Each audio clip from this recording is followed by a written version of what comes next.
Hammer time. Hammer time on a Tuesday. What? It's bonus. Thor was away last week. He's back with us, and we recap the box office.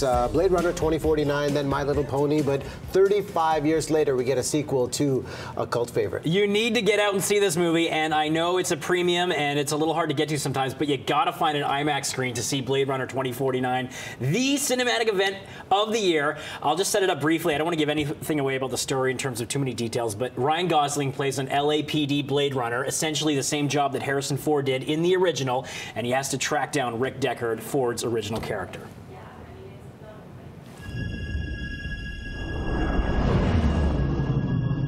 I thought you might be able to help me with the case. Any idea where I could find him? You police plan on taking me in? I would much prefer that to the alternative.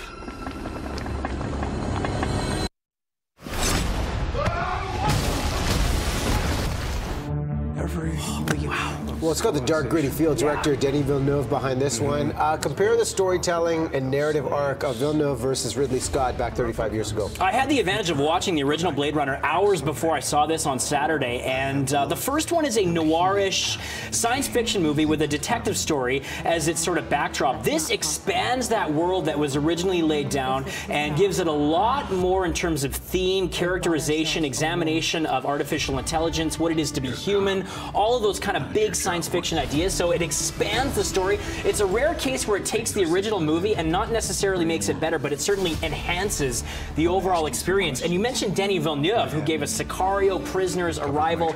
The guy is on fire right now, and this is impeccably directed.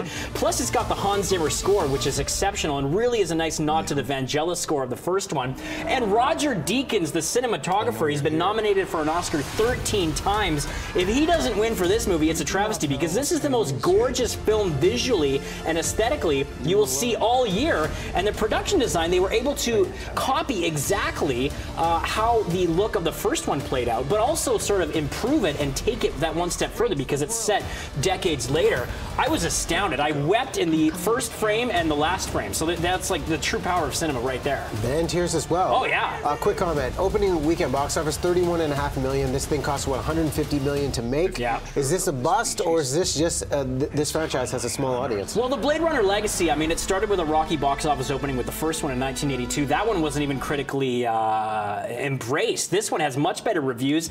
I think it's a splashy headline the week after a movie opens to say it's going to bomb, it's failed. I think it's going to have a slow burn. It may even be a cult following. And worldwide, I think it will do very well. It's doing excellent box office numbers in the UK, but I don't want to call it flawless, but this is a masterpiece, and to me joins the lofty group of like Dunkirks of this year, just being incredible movies that you need to go and see on the biggest screen possible. So pay the good money for this, because they don't make movies like this all the time, and it needs to be seen in a theater. How many hammers? You know where I'm going? 5 out of 5. Ooh. Yeah. Okay, fired up with 5. Don't miss it. My Little Pony, quickly. It is a movie, and I heard you say it was legit good. It is good. Okay, so I'm not traditionally a brony, but I'm totally on board now with the My Little Pony franchise, because what they did really well was take the themes and the ideas and the characters of the hit show, translate it very effectively to the big screen. So the story is as basic as it gets. It's not going to get any originality points for that.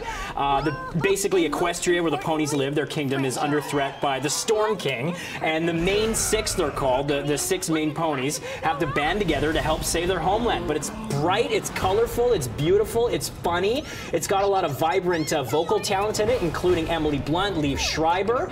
And what I like too is the ponies, they have magical powers, but they also have flaws. And the movie wasn't afraid to examine that in the screenplay. So there's a lot of lessons here for kids, whether you're a tiny tot or a parent. I think you're going to enjoy this. So I gave it a passing grade. How many hammers? 3 out of 5. Okay. Yeah. Not quite Blade Runner level, but you get the point, right? Okay. Thor has spoken. I'm glad we did this on the Tuesday. Yeah, it was fun. It's important. You need to know.